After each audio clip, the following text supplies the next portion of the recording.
আজকে আমি আর বাবা বাজার গেছিলাম, আর বাজারে গিয়ে দেখছি কুমড়ো ফুল বিক্রি হচ্ছে 10 টাকা করে বান্ডিল। তো দেখে আমার ইচ্ছা করলো কিনতে, আর আমি নিয়ে চলে এসেছি। বাড়িতে আনার পর মাও খুব খুশি হয়েছে, কারণ কি অনেক দিন বাদে আজকে কুমড়ো ফুল বাড়িতে এসছে। মাকে আমি বললাম, মা তাহলে তুমি জলদি আমাকে সব রেসিপিটা বলে দাও, আর আমি তাড়াতাড়ি করে বড়াটা বানিয়ে নিই, দুপুরবেলা ভাত দিয়ে খাওয়া হবে।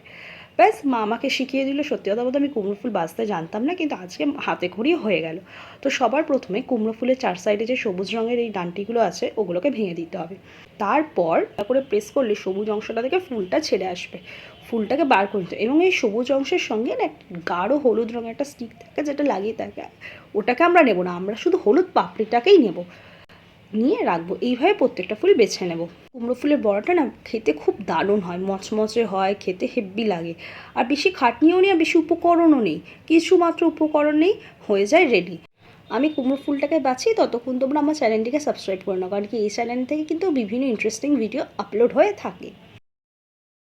এই পুরো বান্ডিলটা না 10 টাকায় নিয়েছে। আপনাদের ওখানে বান্ডিলগুলো কত টাকা করে পাওয়া যায় আমাকে কমেন্ট করে জানাতে ভুলবেন না।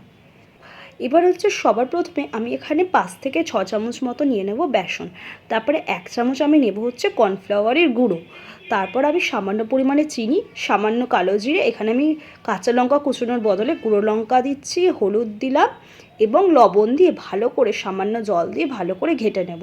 ভালো করে যাতে মশলাটা একে অপরের সাথে গুলে যায় ওরকমভাবে ভালো করে ফাটিয়ে নিতে হবে। আমার জলটা একটু কম পড়ে, আমি পরে আর একটু জল দিয়েছি। মোট কথা ঘনত্বটা এরকম রাখতে হবে। কড়ার মধ্যে তেলটা বসিয়ে তেলটা ভালো করে গরম হচ্ছে।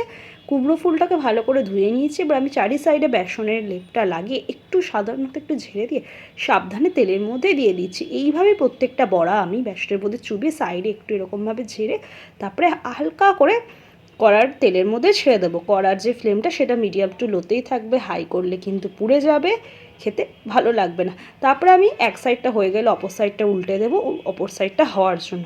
এইভাবেই আমি কিছুক্ষণ পর বড়াগুলোকে উল্টে পাল্টে দেখে নেবো চারিদিকটা লাল হয়েছে, মুচমুচে লাগছে, কড়া থেকে নামিয়ে নেবো এবং গরম ভাতে পরিবেশন করব। আপনাদের ভিডিওটি কেমন লাগলো অতি অবশ্যই কমেন্ট করে আমাকে জানাবেন। ভিডিওটি ভালো লেগে থাকলে অতি অবশ্যই একটি লাইক করে দেবেন, চ্যানেলটি সাবস্ক্রাইব করে দেবেন, ভিডিও লিঙ্কটা ফ্রেন্ডস এবং ফ্যামিলির মধ্যে শেয়ার করে দেবেন। এই চ্যানেলেরই অন্যান্য ইন্টারেস্টিং ভিডিও দেখার জন্য স্ক্রিনে আসা বাদিক অথবা ডান দিকের বক্সটিতে ক্লিক করুন এবং দেখে নিন।